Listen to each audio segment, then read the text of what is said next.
Salut à toutes et à tous les amis, la Ligue des Champions fait son grand retour ce soir, mais avant d'y accorder un peu plus de temps, on va faire un point sur les résultats de la veille en Europe et on commence en Italie avec l'énorme coup de massue sur la tête de la vieille dame, un coup de marteau qui met la Juve à terre comme le placard de la Gazzetta dello Sport ce mardi matin. Face à l'Udinese de Florian Thauvin 17ème au classement, la Juventus est inclinée sur le score de 1-0.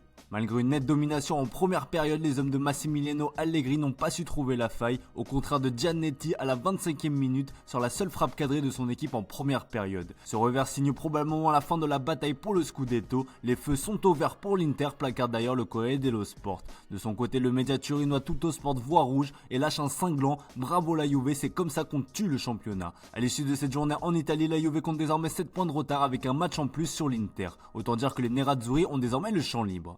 En Angleterre, Chelsea continue sa saison en dents de scie où chaque match semble être un défi de taille. En déplacement sur la pelouse de Crystal Palace hier, les Blues ont galéré comme jamais mais ont décroché les 3 points grâce à Conor Gallagher qui hante Palace avec un doublé comme le relaye The Guardian. Le milieu anglais a été sans pitié face à son ancien club où il a été prêté lors de la saison 2021-2022. Ce succès sur le score de 3-1 s'est dessiné dans le temps additionnel, preuve que Chelsea se cherche encore alors que la seconde partie de saison a déjà démarré. Le Daily Star relaye aussi cette victoire des hommes de Pochettino, mais on va ouvrir notre page Ligue des Champions avec Manchester City qui se déplace sur la pelouse de Copenhague ce soir.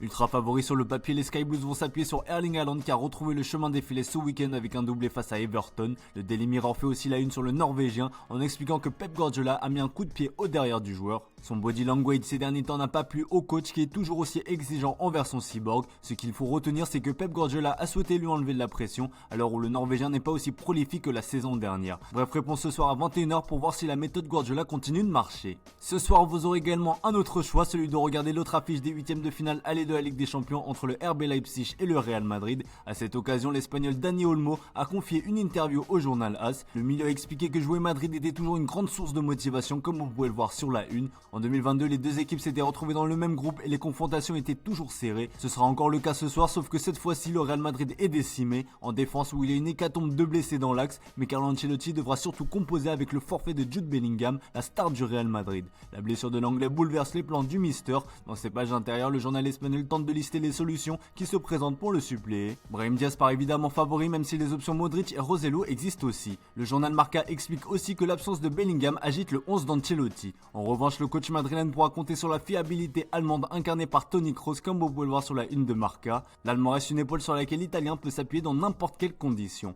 On peut aussi dire la même chose du bus du Real Madrid qui amène les joueurs dans les 4 coins du monde quand il n'est pas possible de prendre l'avion. C'était le cas d'ailleurs en raison d'une grève à l'aéroport de Leipzig. L'équipe madrilène a été contrainte d'atterrir à Erfurt et d'effectuer un trajet en bus un peu plus long, sauf que le véhicule madrilène a eu un léger accident de la route avant de rejoindre son hôtel. Selon Bild, une Toyota blanche a percuté le bus de l'équipe du Real Madrid en voulant sortir de l'autoroute et s'est fait arracher son rétroviseur. Après un bref arrêt, la circulation a heureusement repris sans accident notable pour toutes les personnes impliquées à la suite de cet accrochage. Le côté conducteur du bus présentait des rayures à son arrivée dans le centre-ville de Leipzig avec du retard, mais surtout sans gravité. Plus de peur que de mal donc. Les amoureux du ballon rond vont donc avoir le droit à une belle soirée, mais celle que tout le monde attend c'est bien demain. On ne parle pas de la Saint-Valentin mais bien du 8ème de finale de Ligue des Champions entre le Paris Saint-Germain et la Real Sociedad. Le club parisien devra réciter sa partition pour passer ce tour. Comme le placarde le journal L'Équipe sur sa couverture, le trio Mbappé, Dembélé et Barcola devront s'accorder devant pour faire parler leur vitesse et créer des brèches dans la défense espagnole. Un trio moins virtuose que la MNM par le passé, mais bien plus fulgurante. Dans ses pages intérieures, le Parisien se demande si le PSG est-il vraiment plus fort, comme l'avait promis Luis Enrique après la qualif de son équipe lors de la dernière journée des poules. Nous y sommes et les signes d'amélioration existent, peut-on lire. S'il y avait une certitude, c'est que le PSG est bien plus collectif qu'auparavant et c'est ce que les adversaires remarquent aussi. Dans une interview accordée au journal AS, le défenseur français de la Sociedad, le Normand, a souligné qu'il n'y avait pas que Mbappé et que le danger pouvait aussi venir des autres. Évidemment, le français sera bel et bien le danger numéro 1 côté parisien. Touché face à Brest en coupe, Mbappé a été préservé ce week-end face à Lille et sera bien opérationnel.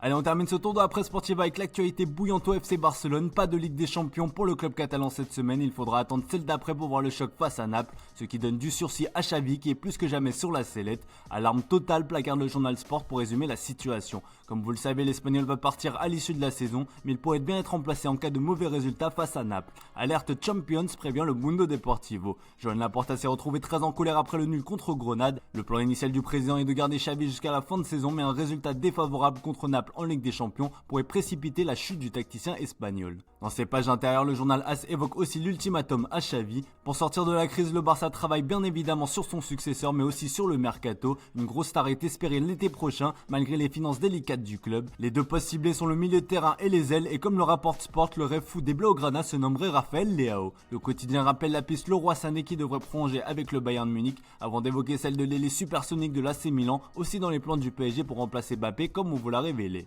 Le Portugais juge être arrivé à la fin d'un cycle et ne serait pas contre un départ. Selon nos infos, le joueur n'a pas fait du PSG une priorité. Leao connaît la Ligue 1 pour y avoir évolué durant une saison avec le LOSC et vise plus la Première Ligue ou la Liga. Il faudra quand même lâcher 175 millions d'euros, soit le montant de sa clause libératoire. Une somme qui a priori n'est pas dans les cordes du Barça.